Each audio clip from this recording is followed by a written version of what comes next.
इस वक्त मैं राजधानी रांची में मौजूद हूं और लगातार आपने जंतर मंतर का प्रोटेस्ट देखा होगा। उसके बाद यहां पर भी प्रोटेस्ट लगातार जारी है। 25 जुलाई से एआईडीएसओ की तरफ से भी इस आंदोलन में सहयोग दिया जा रहा है। लगातार आंदोलन में बने हुए हैं। कल घेराबंदी भी, विधानसभा का घेराव करने वाले हैं आप लोग। विधानसभा का घेराव होगा, वो आक्रोश आज से ही नज़र आ रहा है छात्र युवाओं में। अब देखना ये होगा कि क्या कल के आंदोलन और घेराबंदी के बाद सरकार टस से मस हो रही है या नहीं हो रही है, उसके बाद का अल्टीमेटम क्या होगा।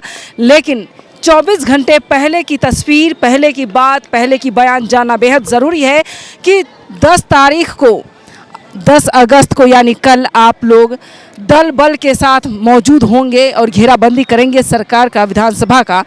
तो क्या लग रहा है, विधानसभा घेराव तक पहुंचने का मौका मिलेगा या फिर ऐसा इनपुट तो नहीं कि आप लोगों को जाने ही नहीं दिया जाए, ऐसा कुछ लग रहा है? देखिए, अभी जो आम छात्रों का डेलीगेशन, खासतौर पे जेपीएससी जेएसएससी रिफॉर्म मंच जो बना है, ये डेलीगेशन वहाँ अभी वार्ता चल रही है सरकार के साथ। और जो न्यूज़ आ रहा है सूत्रों के साथ कि सभी मांगे नहीं, कुछ मांगों पर सरकार वो मान ली, सहमति उनकी बनी है, परंतु सीजीएल को लेकर वो रद्द करने की बात पे सहमति वो नहीं जता रहे हैं। तो चूँकि मंच का मांग है कि संपूर्ण जो मांग है, जब तक संपूर्ण मांग पर विचार या सहमति उनकी नहीं बनेगी, मांग पूरा नहीं किया जाएगा, तब हम यहाँ से मंच नहीं खाली करेंगे, हम अपने धरना को कंटिन्यू करेंगे। और आगामी कल का जो ऐलान है 10 अगस्त का जो विधानसभा घेराव का, ये स्थगित नहीं होने वाला है, वो हमारा है। और ऐलान भी हो गया कि कल हम लोग विधानसभा घेराव कर रहे हैं। रही बात हमारी all India democratic student organization, हम लोग शुरुआती दिनों से ही, केवल मैं जयपाल सिंह स्टेडियम का इस आंदोलन की बात नहीं करूं, अगर आप देखेंगे तो हम लोगों ने जंतर मंतर में जो नीट के खिलाफ जो ये आंदोलन हुआ था, बड़ी आंदोलन, उस आंदोलन में भी हम शामिल थे। और आज जो ये प्रेरणा लेकर जो झारखंड के छात्र इस जयपाल सिंह स्टेडियम में इकट्ठा हुए हैं, तो एक तो धन्यवाद करना चाहिए जो दिल्ली में जंतर मंतर में जो छात्र इकट्ठा होकर इतना बड़े देशव्यापी आंदोलन को खड़ा किए, उसी का प्रतिफलन है। उसी से प्रेरणा लेकर कि जो आम, ये जो हम लोग जेएनजी की बात कर रहे हैं, आम छात्रों की बात कर रहे हैं, ऐसा आंदोलन हम लोगों ने कभी नहीं देखा। तो ये मतलब credit goes to Jantar Mantar का आंदोलन। उसी आंदोलन के बदौलत आज ये आंदोलन झारखंड में हो रहा है। हम लोग वहाँ पर भी साथ थे और यहाँ पर भी हमारे साथी, चूँकि मंच का ये डिसीजन है कि कोई भी जो राजनीतिक पार्टी है या छात्र संगठन है, अपने बैनर या नहीं लाएंगे, अपना राजनीतिक परिचय यहाँ नहीं रखेंगे। आप एक साधारण छात्र युवा के नाते आप आइए और इस आंदोलन के साथ रहिए। हमारे सैकड़ों साथी इस आंदोलन से जुड़े हुए हैं, हम लोग हैं, हम लोग काम भी कर रहे हैं। और इसके अलावा मैं आपको यह बता दूं कि झारखंड के विभिन्न जो जिला है, आप अलग अलग जिला ले लीजिए, बोकारो ले लीजिए, पूर्वी सिंहभूम, पश्चिमी सिंहभूम, रांची, तमाम जो जिलों में, वहाँ पर भी हमारे इस कार्यक्रम को लेकर हम लोग कैंपेनिंग कर रहे हैं। स्कूलों में जा रहे हैं, कॉलेजों में जा रहे हैं, साथ ही साथ विगत कल और उससे पहले वाले दिन में कई शहरों में हम लोगों ने नुक्कड़ सभा किया। इस जो कल का जो विरोध, मतलब विधानसभा घेराव हो रहा है, नुक्कड़ सभा करके आम छात्रों से अपील किए कि आप लोग हज़ारों की संख्या में कल के इस विधानसभा घेराव में शामिल हो। तो केवल बात जेपीएससी जेएसएससी की नहीं है, स्वाभाविक रूप से नीट का जो पेपर लीक हुआ, इसके बाद तमाम, आज अगर हम लोग बात करेंगे जेपीएससी, तो ये झारखंड पब्लिक सर्विस कमीशन की बात नहीं है। तमाम जो राज्य स्तरीय जो भी पब्लिक सर्विस कमीशन है या जो भी एग्जामिनेशन होता है, वो पेपर लीक हुआ ही है। ऐसा नहीं है कि झारखंड में हुआ है, और भी कई तरह की जो परीक्षाएं हैं वो उसका पेपर लीक है या धांधली, इस तरह का सेटिंग डेटिंग। आज जो जिस तरह से ओपन बोला जा रहा है कि 40-50 लाख में एक एक सीट की बिक्री हुई है, तो ये सभी जगह है। सभी जगह के छात्रों को इस तरह के आंदोलन करने की आवश्यकता है, सपोर्ट करने की आवश्यकता है। और आशा है, उम्मीद है, सरकार इस पर विचार कर रही है। ये जो भीड़ आज आप देखिए, रांची स्टेशन का आप अगर कवरेज करेंगे तो हज़ारों की संख्या में एक एक ट्रेन से उतर रहे हैं। ऐसी बात नहीं है कि केवल हजारीबाग, केवल कहीं, हर जगह से हमारे दुमका के साथी हैं, वो संपर्क कर रहे हैं कि यहाँ से भी छात्र लोग जा रहे हैं। ठीक है, पश्चिमी सिंहभूम से बस से लोग आ रहे हैं। तो ये आंदोलन का जवार, ये किसी पॉलिटिकल का बात नहीं है। आंदोलन स्वतः छात्र लोग बोल रहे हैं कि ये महसूस कर रहे हैं, ये जो गलत हुआ इसके खिलाफ में हमें लड़ने की आवश्यकता है।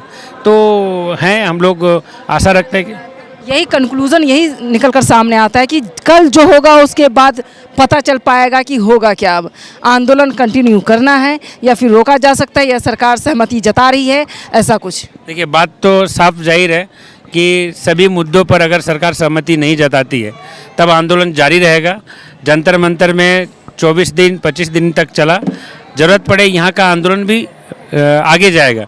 परंतु मुझे जो लग रहा है, जिस तरह से जिस ताकत के साथ ये आंदोलन पूरे प्रदेश में बड़ा एक रूप ले रही है, तो स्वाभाविक रूप से सरकार, चूँकि आम जनता की चुनी हुई सरकार है, वो खुद भी महसूस करती है कि अगर हम छात्र युवा झारखंड के विरोध जाएंगे तो आने वाले दिनों में हम भी मतलब अपनी सरकार बना पाएंगे कि नहीं है। तो ज़रूर मुझे विश्वास है कि वो सकारात्मक पहलकदमी लेंगे। कुछ त्रुटि है, अचानक कोई चीज़ तुरंत रद्द कर देना या उसको कैंसिल कर देना, ये चूँकि एक संवैधानिक बात है, कोड ऑफ कंडक्ट की बात है जो जेपीएससी ये है, तो थोड़ा समय ज़रूर लगेगा। और अगर वो नहीं करते हैं तो फिर छात्रों को झेलेंगे, ठीक है। परंतु कल देखना है कि यहाँ के जो शिक्षा मंत्री, उच्च स्तरीय शिक्षा मंत्री ने बयान जारी करके कहा कि ये जंतर मंतर नहीं है, ये लाठी और जो कील वाले से मारने वाले छात्रों की सरकार नहीं है, वो ऐसा नहीं करेंगे। तो हम कल देखते हैं कि वो हमारे हैं कि होता है कि नहीं होता है, लाठी चार्ज करते हैं कि नहीं करते हैं।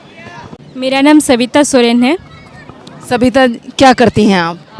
मेरा अभी बीएड कंप्लीट हुआ है और मैं अभी जेटेट का तैयारी कर रही हूँ और पीजीटी टीजीटी का जो तैयारी कर रही हूँ, टीचिंग लेवल का, ठीक है। लेकिन हम लोग देख ही रहे कि जेटेट जो है पिछले 2016 में लिया गया है, इसके बाद से जो है जेटेट एग्ज़ाम को नहीं लिया गया है। बहुत सारे स्टूडेंट्स जो है जेटेट का पिछले 10 वर्षों से इंतज़ार कर रहे हैं, जहां जेटेट को जो है 1 साल में 2 बार जो है होना चाहिए, यहां सरकार जो है 10 साल में भी इसको जो है कंडक्ट नहीं करा पा रही है, जिसकी वजह से आप लोग सभी जानते हैं कि हमारे पूरे झारखंड में टीचर्स के घोर अभाव है। बहुत सारे स्कूल्स जो है सिंगल टीचर के भरोसे चल रहे हैं, जिसकी वजह से पढ़ाई लिखाई करने में बहुत दिक्कत हो रही है, क्योंकि वे लोग जो है ऑफिशियल काम, मिड डे मील, इन चीज़ों में जो है व्यस्त रहते हैं। तो यहाँ झारखंड में पढ़ाई जो सिर्फ है डिग्री के नाम पे रह गई है, यहाँ जो है पढ़ाई लिखाई नहीं हो रही है, बिल्कुल भी नहीं हो रही है। तो आप लोग जो प्रोटेस्ट में शामिल हैं, प्रोटेस्ट में सपोर्ट कर रही हैं, तो क्या प्रभाव पड़ेगा इसका? देखिए, ये छात्रों का मुद्दा है, चाहे जेपीएससी जेएसएससी को लेके, चाहे आपका जो जेटेट का हो, पीजीटी का जो एग्ज़ाम से, ये जो यहाँ जो प्रोटेस्ट हो रहा है, ये जो जायज़ मांग को लेके हो रहा है, तो हम लोग जो है, हम लोग का भी इसमें पूरा समर्थन है, क्योंकि इन लोगों का ये भी डिमांड है कि यहाँ जो जितने भी भर्ती परीक्षाएं हैं, इसका जो एक कैलेंडर जारी होना चाहिए, और ये हम लोग का भी मांग है, ये हम लोग का भी मांग है, और हम लोग जो है इस मांग का पूरा समर्थन करते हैं। हाँ। अच्छा, अगर झारखंड की बात की जाए तो गर्ल्स सेफ्टी है यहाँ या नहीं? बिल्कुल भी नहीं। आप देखें कि अभी झारखंड में जिस तरह से पूरे दूसरे अदर स्टेट की तुलना में अभी जो है गर्ल्स सेफ्टी के मामले में यहाँ पे जो है घटनाएं जो और बढ़ती जा रही हैं। अभी जो है यहाँ पे लड़कियों के मामले में जो क्राइम रेट जो है ना, अभी और बढ़ती जा रही है। बहुत तरह तरह की घटनाएं यहाँ देखने को मिलती है, जैसे कि गुमला में जो 13 वर्षीय आपका जो बच्ची के साथ जो रेप हुआ, आपका दुमका में हुआ, आपका हज़ारीबाग में हुआ, ये मतलब बहुत क्या बोलेंगे, बहुत जघन्य ये हो रही है, अपराध हो रही है, लगातार बढ़ रही है। लेकिन बीजेपी गवर्नमेंट में ही ये आदेश दिया गया था, सुप्रीम कोर्ट ने भी इसको कोर्ट किया था कि जो नाबालिग बच्ची के साथ रेप होता है, फास्ट ट्रैक के ज़रिए आनंद फानन में उसे सज़ा मिलनी चाहिए, सज़ाए मौत मिलनी चाहिए। आपके झारखंड के अंदर जितनी भी बच्चियां नाबालिग थी जिसके साथ रेप हुआ, क्या सरकार द्वारा कोई ऐसा फैसला लिया गया है कि उसकी सज़ाए मौत होनी चाहिए, फांसी की सज़ा? नहीं, अभी तक तो ऐसे कोई भी नहीं हुआ है, ऐसे कोई केस नहीं हुआ है अभी तक। नहीं। तो क्या सिर्फ वो अध्यादेश लागू कर दिया जाता है मजाक बनाने के लिए? यहाँ जितने भी नियम या कानून जो है सिर्फ ये कानून बन के रह जाती है, यहाँ कोई भी कानून जो है ज़मीनी स्तर पर लागू नहीं होती है। यहाँ कोई भी मतलब कानून जो है सिर्फ ज़मीनी स्तर पर लागू नहीं होती है। चाहे आप हर फील्ड में उसको देखिए, चाहे शिक्षा के मामले में देखेंगे, चाहे महिला सुरक्षा के मामले में देखेंगे, या दूसरा स्वास्थ्य के मामले में देखेंगे, किसी भी फील्ड में देखेंगे, किसी भी तरह का जो भी नियम कायदा कानून लाया जाता है, ये सिर्फ नियम कायदा कानून बन के रह जाता है। ये कोई भी जो है ज़मीनी स्तर पर आप इसको देखेंगे तो इसका कोई मतलब कि लाभ या फिर कोई सुरक्षा ये मतलब देखने को नहीं मिलती है। नहीं। अच्छा, बिहार से अलग हुए 26 साल पूरे हो रहा है झारखंड को। बिहार का ग्रोथ ज़्यादा आप देखती हैं या झारखंड का ग्रोथ ज़्यादा है, क्या लग रहा है आपको? देखिए, इस मामले में मतलब झारखंड में ये एक खनिज संपदा होने के नाते जिस तरह से इसका डेवलपमेंट होना चाहिए था, ये देखने को नहीं मिलती है। जबकि बिहार में वहाँ भी उतना बहुत ज़्यादा ग्रोथ नहीं है, लेकिन वहाँ कुछ सरकारें जो है कोशिश कर रही है कि आपका नौकरियाँ वैकेंसीज जो है लाने का कोशिश करे, लेकिन वहाँ भी ऐसे नहीं है कि बहुत डेवलपमेंट हुआ है, ऐसा कुछ नहीं है। टीचर्स की नौकरी ज़्यादा मिली है वहाँ पर? हाँ, अभी ये कुछ दिनों में जो है टीचर्स की वैकेंसी आई है। हाँ। और कोई ऐसी चीज़ें जो लगता है कि झारखंड के बारे में आपको बताना चाहिए या सरकार की नाकामियाँ हैं? सरकार की नाकामियाँ यहाँ पे जो है बहुत सारी यह है कि आपका जैसे एजुकेशन फील्ड में ही हम बताना चाह रहे हैं कि झारखंड में बहुत सारे ऐसे स्कूल्स को जो है जो 8 तक थे, मिडिल तक है उसको 10 तक किया गया है, जो आपका 10 तक है उसको 12 तक किया गया है। मतलब स्कूल को सिर्फ अपग्रेड किया गया है। न्यू एजुकेशन पॉलिसी के तहत जो स्कूल्स को अपग्रेड किया गया है, कॉलेजों में इंटर का पढ़ाई को बंद कर दिया गया है। तो बच्चे जो है एडमिशन के लिए स्कूल्स जा रहे हैं। यहाँ पे ऐसा है कि इसके बाद जो है कॉलेजों में इंटर का पढ़ाई को बंद करने के बाद स्कूलों में शुरू करने के बाद जो यहाँ ना कोई आपका कोई अलग से नया बिल्डिंग बना है, ना ही कोई लाइब्रेरी की सुविधा है, ना ही आपका कोई टीचर्स है। यहाँ पे एडमिशन भी इस हद पे हो रहा है कि हमारे स्कूल में कोई टीचर नहीं है, लेकिन आप फिर भी एडमिशन लीजिए। कितने स्कूल ऐसे हैं जहाँ पर टीचर्स की कमी है?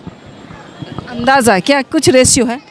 नहीं, लगभग यहाँ पर जो कुछ दिन पहले जो आंकड़ा आया था, इससे लगभग 10,000 के आसपास है।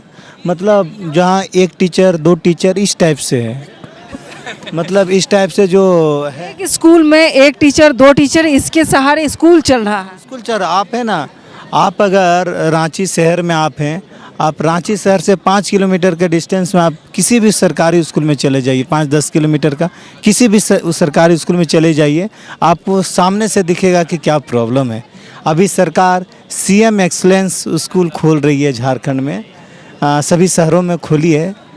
उस स्कूलों में तो व्यवस्था बढ़िया है, CBSE पैटर्न में पढ़ाई हो रहा है, लेकिन प्राइवेट स्कूल है वो? नहीं, गवर्नमेंट का स्कूल है, लेकिन है कि वहाँ पर जो 8 क्लास तक जो बच्चे पढ़े हैं उसका एडमिशन नहीं हो पाएगा, इसलिए कि वहाँ पर एडमिशन लेने के लिए टेस्ट होगा। जो बच्चा 1 से 8 क्लास तक पास होने के लिए एग्ज़ाम ही नहीं दिया है कभी, और वो जाके 9 में एडमिशन लेने के लिए उसको एंट्रेंस एग्ज़ाम देना पड़ेगा। सोचिए आज स्थिति ऐसा है स्कूल सब की कि आप 8 क्लास को बच्चा को आप एक हिंदी का रीडिंग नहीं पढ़ा पाइएगा, नहीं पढ़ पा रहे। ये स्थिति एजुकेशन का। एजुकेशन में तो बहुत सारा नियम आ रहे हैं, बहुत सारा परिवर्तन आ रहे हैं। सरकारें बोल रही कि 35 साल बाद नई राष्ट्रीय शिक्षा नीति आया है, लेकिन नया शिक्षा नीति आया अच्छा है, आना ही चाहिए, बदलाव होना चाहिए। ये कोशिश रहेगी कि कुछ स्कूल को मैं कवर करूं जहां पर टीचर्स की कमी है, और कुछ जानकारी ये भी मिली है कोई ऐसा इलाका मोहल्ला गांव भी है जहां पर अब तक बिजली नहीं पहुंची है। कई जगह ऐसे हैं जो सड़कें रोड नहीं पहुंचा है। कुछ चीज़ें मैं जानूंगी यहाँ के लोकल जो भी हैं, और मुझे 5-10 दिन रह कर के रिपोर्टिंग करनी हुई तो मैं ज़रूर करूँगी, क्योंकि उन चीज़ों को दिखाना है। अब तक बाहर में हेमंत सोरेन का इमेज कुछ अलग था, हमारे बिहार में भी अलग था कि हेमंत सोरेन तो बहुत अच्छा मतलब व्यक्ति हैं, उनके फादर ऐसे थे, शिबू सोरेन ऐसे थे, अच्छा काम किया उन्होंने। लेकिन जब मैं आज रिपोर्टिंग कर रही हूँ, जब मैं आज लोगों से मिल रही हूँ, अब मुझे खामियां नज़र आती है कि सरकार दिखाती कुछ है, रियलिटी उसके कुछ है। तो मुझे देखकर बाकी जानकर मुझे हैरानी हो रही कि जो बिहार में लोगों का ये है कि नहीं अच्छी सरकार है, बहुत अच्छा काम करे, गठबंधन की सरकार बन गई थी, ये हो गया, तो इसमें गठबंधन वाले भी तो अब जिम्मेदार हैं। हाँ, सब जिम्मेदार है, सब जिम्मेदार है। जैसे कि सरकार दिखती है कैसे, जैसे हम लोग फिल्म देखते हैं, मूवी देखते हैं, मूवी में जो पर्दा में जो दिखाया जाता है, लेकिन वो पीछे वैसा रहता नहीं है। वैसे ही सरकारें होगी। सामने से जितना लंबा चौड़ा बात बोलती है, ठीक ना। आज अंतर्राष्ट्रीय आदिवासी दिवस है। आज सभी सरकारें आदिवासी दिवस को लेकर कितना शुभकामनाएं दे रही है, लेकिन दुख की बात है कि वो राज्य सरकार हो, केंद्र सरकार हो, आज जल जंगल ज़मीन को ये लोग बेचने का काम कर रही हैं। आज मैंने सुना, बैनर देखा, पढ़ा मैंने रास्ते में ही, मैं रुक करके मैंने रिपोर्टिंग की। मैंने पूछा कि सरकार से आप ये मांग करें कि हमारी ज़मीन मत छीनो, हमारा जल मत छीनो, हमारे मतलब तमाम चीज़ों को। और ये भी बताया गया कि हम लोगों का हिंदूकरण नहीं होना चाहिए। ये मैंने बात की और जो निकल रहा था रैली, उस रैली के अंदर गई, मैंने लोगों से बात की तो खुलकर चीज़ें सामने आई।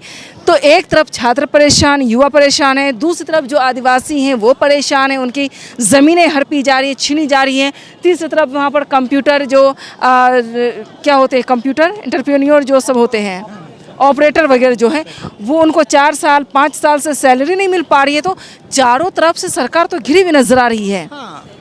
सरकार तो घिरी हुई आ रही है, सब समस्या तो ही है। सरकार का तो मतलब पेमेंट, सरकार का तो जो विधायक हैं, मंत्री हैं, उन लोग का तो पेमेंट तो आ जा रहा है महीना में, लेकिन जो भी जॉब कर रहे हैं, बहुत सारा अगर टीचर लोग का भी पेमेंट 3 महीना 4 महीना तक रुका हुआ है। स्कॉलरशिप जो 2-3 साल से बच्चों लोग को मिला है, लेकिन प्रत्येक साल स्कॉलरशिप का फॉर्म बच्चों लोग से भराया जा रहा है। ये जो 26-27 है, 26-27 का फॉर्म भराया जा रहा है स्कॉलरशिप का। अच्छा, स्कॉलरशिप मिले ना मिले फॉर्म फिल करना है आप फॉर्म भरिए, सरकार के पास आंकड़ा चल जा रहा है, लेकिन जो स्कॉलरशिप मिलना चाहिए, सोचिए अभी तक 24-25 का नहीं मिला है और अभी 26-27 का छात्रों का फॉर्म भराया जा रहा है। जो छात्र बीएड जैसे पढ़ाई करते हैं, बीएड में एक मोटी रकम लगती है, लगभग 1.5 लाख रुपया लगता है। तो ये स्कॉलरशिप के भरोसे लोग पढ़ाई करते हैं। स्कॉलरशिप नहीं मिलने के कारण में हमारे यहाँ एक छात्रा सुसाइड कर ली थी। सोचिए, एक आशा रहता है कि हम स्कॉलरशिप हमको मिलेगा, हम कॉलेज में फ़ी जमा करेंगे, लेकिन स्कॉलरशिप नहीं मिल रहा है, कॉलेज में फ़ी नहीं जमा कर रहा है। और जो प्राइवेट जो कॉलेज है, वो कॉलेज तो प्रेशर डालते हैं छात्रों पर, छात्र कहाँ से लाएंगे पाएँ। आज यहाँ पर आप देखे होंगे कि 1 साल 1.5 साल पहले एक जो गुमला की एक बच्ची थी जो भात कह के मर गई थी। मतलब क्या स्थिति आज हम लोग झारखंड, मतलब बोलने के लिए यहाँ पर सभी खनिज संपदा क्या नहीं है, कोयला है हमारे यहाँ, अब्रक है, एल्युमिनियम है, मतलब क्या नहीं है, सब खनिज संपदा से भरपूर है। भारत का 40% खनिज संपदा हमारे राज्य में है, लेकिन आज हमारे राज्य की स्थिति ये है कि आज यहाँ पर भात कहते हुए बच्ची मर जा रही है। इसलिए कि राज्य अमीर है लेकिन राज्य की जनता गरीब है। राज्य जो बिहार से जो झारखंड अलग हुआ था, उस समय सभी ने सोचा था कि यहाँ पर हमारे पास खनिज संपदा है तो सभी लोग का विकास होगा, लेकिन यहाँ पर विकास हुआ, ऐसा नहीं कि विकास नहीं हुआ, लेकिन यहाँ से 26 साल में सिर्फ नेता मंत्री जो बने हैं उन लोगों का विकास हुआ। लेकिन यहाँ पर 26 साल का आज भी युवा आज भी सड़कों में, 26 साल का युवा भी आज सड़कों में। ये 26 साल में ये युवा को तो नौकरी में होना चाहिए था, किताब कॉपी हाथ में रहना चाहिए था, लेकिन आज हाथ में क्या है कि जेसीसी को रद्द करो, परीक्षाओं को सही समय में कराओ, ये मांग है। तो इसका जिम्मेदार सरकार है और हम लोग वोट देने का काम हम लोग वोट देते हैं। अगर ऐसा ही लगातार चलते आएगी तो युवा भी जाग रहे हैं, सिस्टम चेंज करेंगे, अपना लड़ाई खुद लड़ेंगे, ये सरकार को बदलेंगे। सरकार